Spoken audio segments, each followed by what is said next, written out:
반갑습니다. 대기업 시청자 여러분들, 그리고 동국제약 주주님들. 이 동국제약 같은 경우 1분기 실적이 발표가 됐는데요.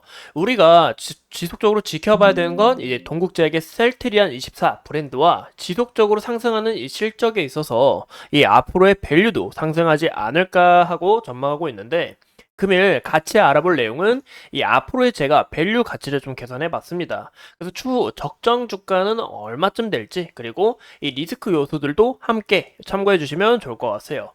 그래서 오늘 영상도 중요한 만큼 끝까지 시청해 주시고 좋아요와 구독으로 큰 힘 주시면 감사하겠습니다. 그럼 같이 바로 알아볼까요? 이 동국제약 같은 경우 1분기 실적 이 전년 대비 한번 딱 비교를 해보면 매출액 그리고 영업이익, 당기순이익이 늘어났다라는 거 한눈에 알아볼 수 있습니다. 이 예상치, 예상 컨센보다는 조금 하회하는 모습을 보여줬지만 이 앞으로의 장기적인 성장성에 있어서는 우리가 좀 눈여겨봐야 되지 않을까 싶어요. 이 보시는 것처럼 이 매출액이 지속적으로 늘어나고 있다라는 거 우리가 눈여겨볼 수 있는데, 이런 부분에서 2024년 또한 이 전년 대비해서 약 800억 이상 늘어날 거다라고 전망하고 있죠. 이런 부분에서 충분히 너무나 기대가 되는 바가 있고, 그러면 동국제약의 매출액이 어떤 부분에서 지속적으로 성장할 수 있었냐? 이런 부분을 우리가 좀 더 크게 눈여겨보셔야 되지 않을까 싶습니다. 이 보시는 것처럼 2015년에 이 화장품 브랜드인 이 셀테리안 24를 선보이면서, 근데 이 제품이 바로 이제 상처 치료제 이 마데카솔 아시죠? 이 마데카솔의 주성분이 함유된 이 마데카 크림인데, 이 마데카솔에 사용되는 이 셀트리아 시아티카 이 추출물을 적용해서 뭐 피부 콜라겐 합성 촉진이나 뭐 진정 보습 등의 효과를 더 크게 눈여겨볼 수 있다는 부분에서 굉장히 크게 기대가 받고, 이 소비자들도 많이 애용하고 있다라는 것을 눈여겨보시면 좋을 것 같습니다. 이 마데카 크림 같은 경우 이제 지난해에 출시했을 때 이제 누적 판매라면 이제 5,200개가 됐는데, 이 동국제약이 우리가 이제 화장품으로 더 크게 성장하는 부분에 있어서 이 자체적으로 알다 보니까 이렇게 보시는 것처럼 이 뷰티 디바이스도 출시했다라는 것을 우리가 볼 수 있습니다. 이 엑스퍼트 마데카 그리고 그리너스 이 마데카 업무 등을 연달아 내놓으면서 이 굉장히 좋은 모습을 보였다라는 부분에서 이렇게 아까 말씀드린 것처럼 이 뷰티 디바이스 이렇게 딱 출시하면서 이 트렌드를 주도하고 있다라고 좀 봐주시면 좋을 것 같습니다. 우리가 그럼 차트를 좀 보면서 말씀을 나누고 싶은데요. 이 동국제약의 이런 제품들은 저도 이제 피부과를 좀 자주 가는데, 이 피부과에서도 이 지속적으로 추천할 만큼 이 셀테리안 24 브랜드가 너무 좋다 이런 말이 너무 많아요. 그래서 앞으로의 이 차트도 좀 기대감이 많이 이렇게 좀 가까이서 보실게요. 보시는 것처럼 이 기대감이 많이 반영됐다라는 것을 좀 눈여겨볼 수가 있습니다. 이런 부분에서 지속적으로 실적이 성장할 부분에 있기 때문에 이 앞으로의 주가도 좀 긍정적으로 올라가지 않을까 좀 기대가 되지만, 이 동국제약 같은 경우 우리가 이 과거의 모습도 봐야 된다는 거예요. 왜냐? 이 동국제약의 과거의 모습을 봤을 때 보시는 것처럼 이때 거래 대금 그리고 현재 주가와 이 과거의 주가 거의 2배 이상 차이 나는 것을 눈여겨볼 수 있습니다. 이런 부분에서 이 고점에 물리신 분들이 있을 수 있다라는 거죠. 그래서 고점에 몰리신 분들이 주가가 어느 정도 좀 가격이 올라오게 된다 하면 이 물량을 던질 수 있다라는 것을 좀 우리가 추후 생각해 보시면 좋지 않을까 싶습니다.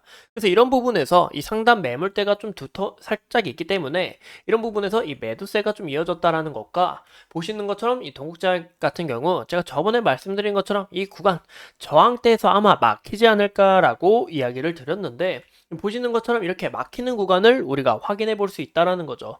그래서 이 구간을 다시 한 번 더 물량을 소화하면서 좀 돌파하는 과정이 중요해 보이지 않을까 싶습니다. 현재 주가가 좀 이렇게 저항대를 맞고 떨어졌는데, 이 주가가 크게 훼손한 부분, 이렇게 추세에 있어서 크게 훼손한 부분이 아닌 바로 물량을 소화하는 과정에 있었다라는 것을 우리가 좀 참고해 주시면 좋을 것 같습니다. 그래서 이 추세를 훼손할 만한 이런 음봉들이 지속적으로 나오게 된다 하면, 그때 이제 우리가 좀 주가에 있어서 좀 조심하셔야 되지 않을까라고 말씀을 드리고 싶어요. 리스크에 있어서. 그래서 현재 우리가 봤을 때는 이 지속적으로 저항 라인 그리고 지지를 받아주었던 저항 라인 지지 이 구간대가 좀 중요해 보인다라고 볼 수가 있고, 그 다음으로는 이때 딱 매물대가 부딪힌 자리인데 여기 보시면 매물대 상단 부분을 우리가 확인해 볼 수가 있겠죠. 그래서 이런 부분도 좀 중요하다라는 거 우리가 참고해 주시면 좋을 것 같습니다. 이 동국제약 같은 경우는 제가 제목처럼 이 밸류를 좀 계산해 봤습니다. 밸류를 어떻게 계산을 해 봤냐? 보시면 이 동국제약의 기업 분석표예요. 이 기업 분석표를 보시면 여기 보시는 것처럼 이 미래 컨스텐에 대해서 가치가 나옵니다. 여기 보이시면 EPS, 뭐 BPS, PER 나오죠. 그래서 제가 이 동국제약이 현재 PER이 16 정도 되는데 정확히 말하면 이 16.9입니다.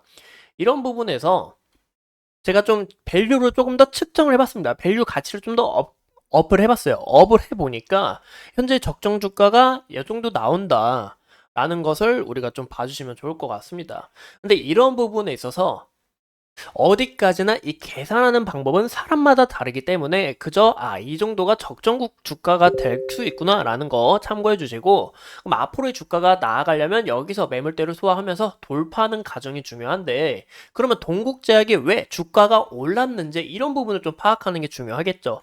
바로 이 화장품 브랜드를 선도하면서 실적이 지속적으로 상승했다, 이런 부분에서 가치를 인정받고 주가가 상승했다라는 건데, 이 무엇보다 이 뷰티 디바이스 같은 경우 이 경쟁사가 굉장히 치열합니다.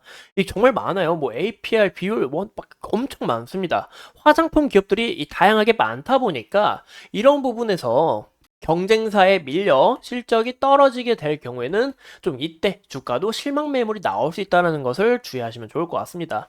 아무래도 이 경쟁사가 많다 보니까 어떤 비용이 많이 들까요? 바로 광고 비용이 많이 든다라는 거죠. 이런 부분에서 이 원가 개선 잘하고 있지만 광고비가 또 늘어나면서 영업이익이나 당기순이익이 또 낮아지고, 이런 부분에서 또 실망 매물이 나올 수 있다는 것을 우리가 함께 주의하시면 어떨까 싶습니다. 근데 무엇보다 이 동국제약 기대가 되는 이유가 이제 마데카솔 좀 많이 바르잖아요. 저도 가끔 이렇게 뭐 상처 나면 마데카솔 많이 바르는데, 그런 뛰어난 성분을 포함한 이런 화장품을 또 사용하고 있다 보니까 이런 부분에서 이제 소비자들도 굉장히 애용하고 있고, 이 앞으로의 기업의 가치도 좀 더 기대가 되는 게 아닌가라고 볼 수가 있겠죠. 이상 이 동국제약에 대해서 함께 맞춰봤고, 앞으로 추가적인 이슈 여러분들과 함께 하면서 동국제약 끝까지 파헤쳐 보도록 하겠습니다. 오늘도 소중한 시간 내서 영상 시청해 주신 점 감사합니다.